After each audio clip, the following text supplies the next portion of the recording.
Well, here we are, the old family home.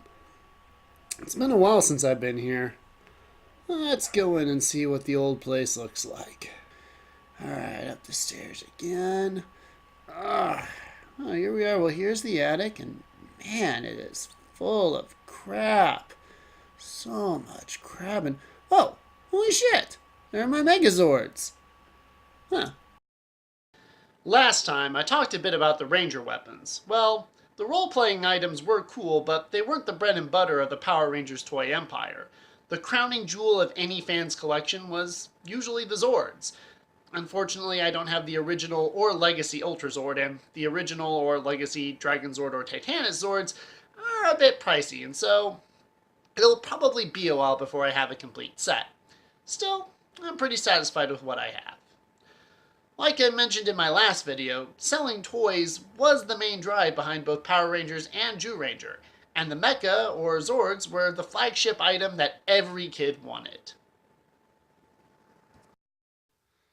Alright, time to put all this away.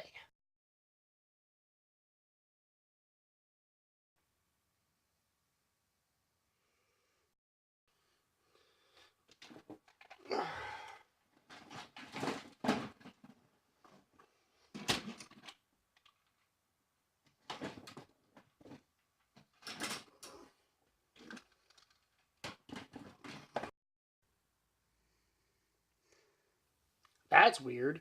Where did that little Chogokin Megazord go? Oh,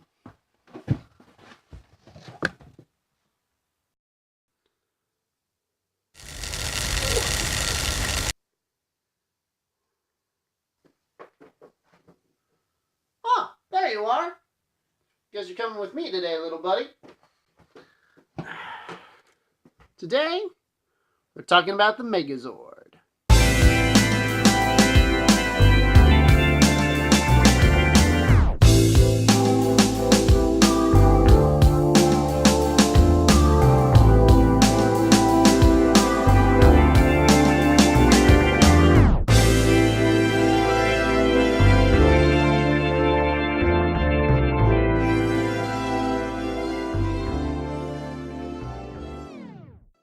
It's a little difficult to do direct episode comparisons on this one. The Power Rangers got their Megazord in the first episode and fought Goldar. In Zyuranger, it wasn't until episode 6 that they got theirs. And so, for the Power Rangers side of this analysis, I'll go ahead and look at their adaptation of the episode where the Zyuranger Megazord first appears. Part 1. A little help from your friends. A Pressing Engagement is the 4th episode of the first season of MMPR, and it's our first Jason-centric one. We open with Jason trying to beat a bench press record. Unfortunately, Ernie is terrible at counting and distractions are everywhere, causing him to fail. This upsets Jason because he doesn't want to be seen as a quitter, but he isn't completely sure he can do it. This leads to our obligatory Bulk and Skull scene in which we learn that Bulk is the current record holder. How? Just how? How is this guy the high school bench pressing record holder? Rita sees Jason's lack of confidence and inability to do things by himself and decides to send down a monster specifically to separate him from his friends, making it easier to crush him. The monster chosen for this job is King Sphinx, who can use his mighty wings to blow the others away. King Sphinx attacks, and the Rangers morph and fight, but Kimberly and Zach get blown back to the youth center. How does no one notice these two people spontaneously appearing? Huh? I don't remember putting that there. Well, let's continue the review. Kimberly and Zach find Billy and Trini and find that they can't get in contact with Jason. Meanwhile, Jason is trying to fight both King Sphinx and Goldar and generally getting his ass kicked.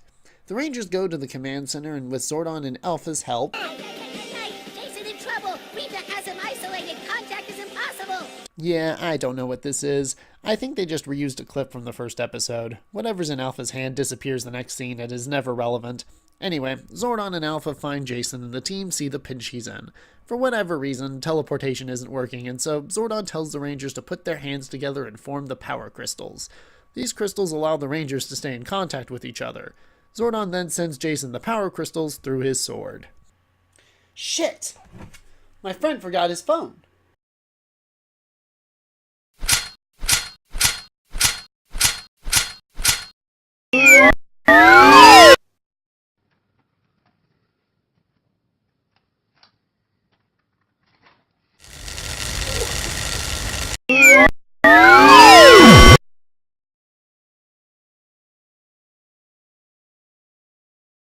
Thanks, man.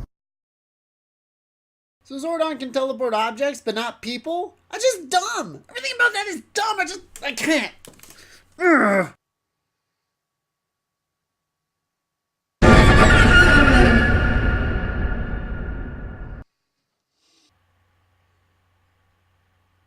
Jason is reunited with his friends and they fight and kill the Sphinx and Goldar runs away. Again. We return to the youth center and with his friends cheering him on, Jason beats the record. Everyone is happy. Except for Bulk. Honestly, you have to feel sorry for Bulk. This is probably the one big thing he has going for him in his life and now it's gone. I'm here for you, Bulk. We're all here for you. Ernie, of course, gets a cake.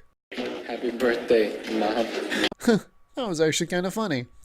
Bulk is humiliated again, and everyone important lives happily ever after. Overall, this episode wasn't that bad. It did a better job of incorporating the themes of teamwork and unity into the story than the previous installment. Okay then. Let's take a look at the Zyuranger episode. What? Who said that? Yes, that's right. Follow the big booming voice. Well, let's talk about the Zyuranger episode. Part 2. Deus Ex Machina. You talk? Yes, most god-beast mecha do. God beasts, but you're a robot. I'm a robot in America, but in Japan, I am a god. Kind of. So why are you talking now? We aren't in Japan. Yes, but your discussion of the differences between the Japanese and American versions of this children's show inspired me to come down and talk to you myself. I'd ask more questions, but honestly, this makes about as much sense as anything that happens in either show. Then let's get this review on the way. We open up the first part of the Zyuranger episode. Yeah, it's a two-parter. Again. There are a lot of self-contained one-part episodes in Zyuranger, but those are usually the character spotlight episodes and filler between plot arcs. My radiance and splendor cannot be contained in one episode. It is, actually. Several times. I call forth the God Horn!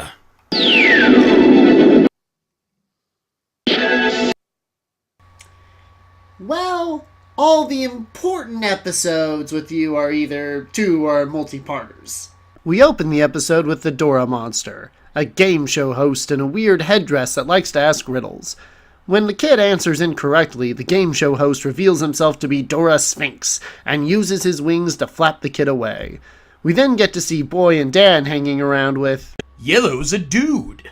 Yes, Daijujin, Yellow's a man in the Japanese. That seems like a big important thing you're just sidestepping there. It's not, it's just Yellow doesn't have a skirt because he's a dude. We need to focus on this and explain it for 20 minutes. The Yellow Ranger is a girl in the American show and a man in the Japanese show. There. Happy? Done? Explained? Can we please move on? Your face can move on. And so it will. Boy and Dan wander around the city and Dan wants to play and have a good time while Boy wants to be a responsible adult. We then go to Geki. Little bitch Geki is having premonitions. That's kind of harsh. That's how I roll. And then destroy my enemies with laser cannons. Geki is having terrible dreams where he is lost in a desert of some kind. He gets awakened and Ghosh informs him of missing children. Geki decides to go into action. The Zyurangers decide to split into groups and stake out different playgrounds.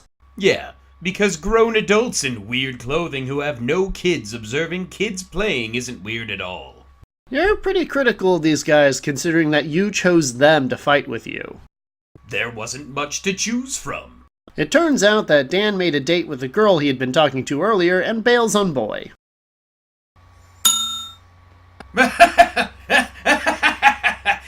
Yeah, take that, loser! You're kind of a jerk. A jerk who smites all his enemies. Dora Sphinx shows up and challenges Boy to a riddle contest. Boy loses and is blown away. Dan takes the full blame for the incident like he should, and comes up with a brilliant plan. He will intentionally answer a question wrong so that the others can follow him and see where he's blown off to. That's actually a pretty cool thing to do. Oh, no, he just runs off to execute his plan despite the fact that it's possible that no one will see him get blown away. Luckily, the other Jew Rangers are able to find Dan as he is getting blown away. Oh yeah, that monster really blew him. That's gross. What kind of a god are you? One made out of dinosaurs and a couple of prehistoric mammals. I turned into a tank. The Jew Rangers follow Dan to a forest to discover that all of Dora Sphinx's victims are being trapped inside trees. Trees that are about to be cut down to make way for a golf course. Pandora's plan is to make adults kill their future inadvertently while building a playground for themselves. That's a little messed up. Pandora is messed up. This episode actually has some fun foreshadowing involving Pandora. While explaining her plan, Fenster, or Pretty asks if she has some special reason for hating children. She just gets mad and threatens to hit him. This is also the first time Pandora references the Great Satan, who becomes a major antagonist later in the series. And I kick his ass. Sort of. You kinda get your ass kicked first. Your face gets its ass kicked first! Dora Sphinx shows up and transports them all to an arena where he challenges them to answer his riddles. May and Ghosh fail his challenge and are blown away and turned into trees. Geki is alone. Fortunately, he is able to answer Sphinx's riddles. Sphinx and Geki then fight. Pandora supersizes the Sphinx, and Geki responds by summoning his guardian beast, Jew Tyranno. Instead of allowing Geki to pilot him, Jew Tyranno transports Geki to another dimension or something. This is the end of part 1 of this story arc. Before proceeding, I think I need to explain something that was mentioned in earlier episodes of Zyuranger, but wasn't really important to my reviews at the time. Ooh, can I do it? Sure. The Dinozords and Power Rangers are just mindless machines piloted by the Rangers. In Zyuranger, however, ancient tribes of humans had a guardian beast they worshipped. The mecha in that show represent the totems of the ancient tribes the Zyurangers are from. They are not just piloted. They work together with the Zyurangers to strengthen their own power. It's why the cockpits for all the guardian beasts have a picture of the Ranger, a picture of the guardian beast on the right, and then another picture of the beast in the middle, representing the two forces acting in unison with each other. The underlying philosophy of Super Sentai is the importance of many working together as one, and one of the ways this is demonstrated is through the combining mecha. Huh. That was actually very poignant and well thought out, Daijujin. But I can totally show up and kick ass on my own without anyone piloting me because I'm awesome. Wait, what? Nothing. Let's just move on with the review. We open part 2 with Geki wandering through an apocalyptic wasteland. He finds the dead bodies of his teammates and discovers a destroyed Tokyo Tower. Jew Tyranno shows up and explains to Geki that this is the future if Pandora wins, and that in order to prevent this future, Geki needs to stop being a little bitch. That's not how I would have put it, but basically yes. This is the first time in the series that the Guardian Beasts vocally communicate with the Jew Rangers. It's not the first time they've communicated, though. In the Legendary Weapons two-parter, they actually kick the Jew Rangers out rather than storm the castle, since obtaining the weapons is a trial they must do on their own. But none of them spoke during that episode. Here in this dream sequence, we have direct communication between the Guardian Beasts and Geki. Hey, Daijujin, why don't you talk more with the Jew Rangers? You could probably really help them out. While humans need our power to fight Pandora's magic, Pandora was a human, and thus this is a human problem. I'll help as best as I can and when I'm needed, but humans need to be in charge of the human world. Fair enough.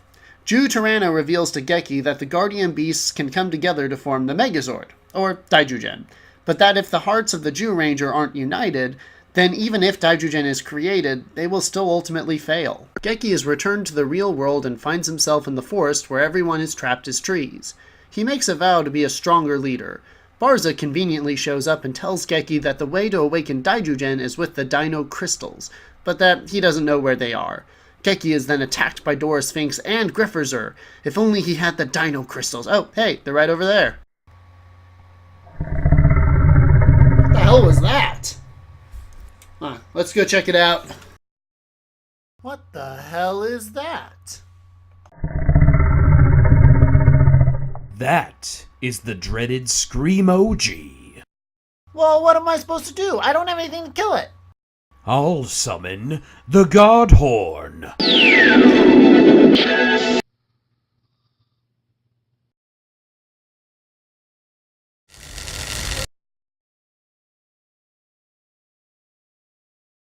Well, what do you expect when you're the size of an action figure? Ah! Oof! A god shouldn't be treated this way.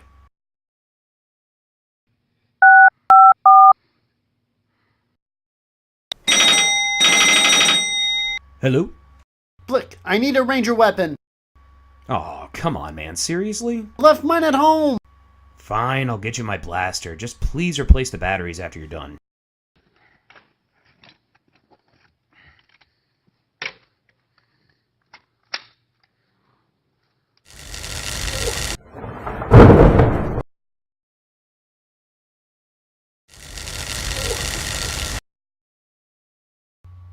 Yeah! Take this, Screamoji.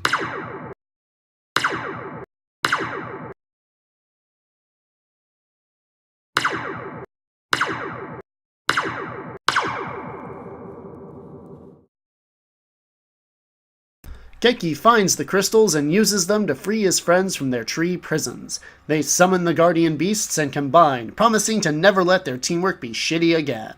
The fight scene between Daijujin, Grifferzer, and Dora Sphinx is actually pretty cool. I am pretty freaking awesome. Yeah, I'll give you that one. Dora Sphinx reverts to his game show host form and begins his riddle competition again. This time, the Zyurangers answer the riddles as a team and are successful in solving them. There's a problem, though. Sphinx can keep spouting riddles forever. Geki gets a plan, though. He decides to trick the Sphinx into asking them what his weak point is, since that would be the hardest riddle. The Sphinx falls for the trick and reveals his weak point to the Zyurangers. The Zyurangers then summon the God Horn and kill the Sphinx without actually hitting his weak point.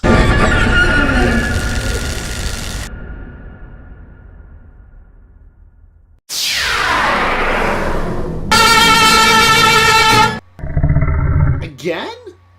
Just killed a monster. Well, let's go see what this one is.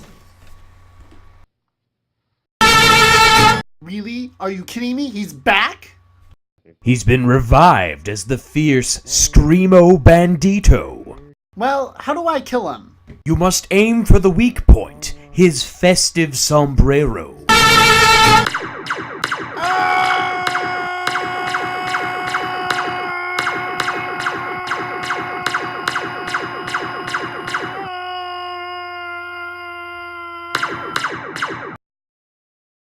Ahem, his festive sombrero. What? I shot his hat. Happy? The Zyurangers destroy the Sphinx and renew their vow to destroy Bandora and do it as a team. Power Rangers and Zyuranger have different ideas of what good teamwork is. In Power Rangers, Jason has to accept that he can't do everything on his own and that it's okay to get help from your friends. Geki's lesson, on the other hand, is that he needs to be strong and decisive in order to keep the team together. The idea of leadership in Power Rangers is very Western. The leader is important, but he's only as strong as the people who follow him. Jason's character growth comes from him realizing that he can't take the whole burden of conflict on his own. Geki, however, has to accept that he hasn't been the strong, decisive leader that the team has needed. This fits more into Eastern philosophy that everyone should work together as part of a single unit rather than as individuals. Both episodes are fine for what they are, but they both have one problem: the power crystals. They're just a dumb prop. I would have been okay with Geki's willpower to be a stronger leader activating the transformation metals to free his teammates or something like that. They're just an added-on toy that didn't add anything to the story. Power Rangers actually uses them a bit better, but they're still stupid, and they're never brought up again in either show. Overall, both shows were successful in what they tried to achieve. In Power Rangers, the themes were kind of shoved in and accompanied the action sequences, whereas in Zyuranger, the merchandising was usually weaved a little bit better into the story. The Rangers never earned the ability to use their Megazord, whereas the Zyurangers had to learn an important and relevant lesson to earn the right to theirs. You're damn right. I just don't let anyone pilot me. Only the worthy can harness my power. Why did you possess my toy? I saw your reviews and decided that perhaps you could use my help. You're not fighting for the fate of the universe, but what you do still has importance, and I've decided to help out as best I can. Thank you, that means a lot. I mean, you're kind of terrible, so you kind of need me. Get a real camera already.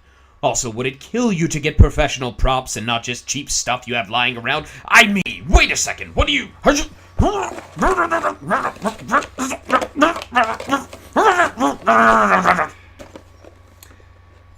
This is Daijujin. He's awesome, but also kind of a dick. We're probably just gonna have to get used to that. That's all for now. Till next time.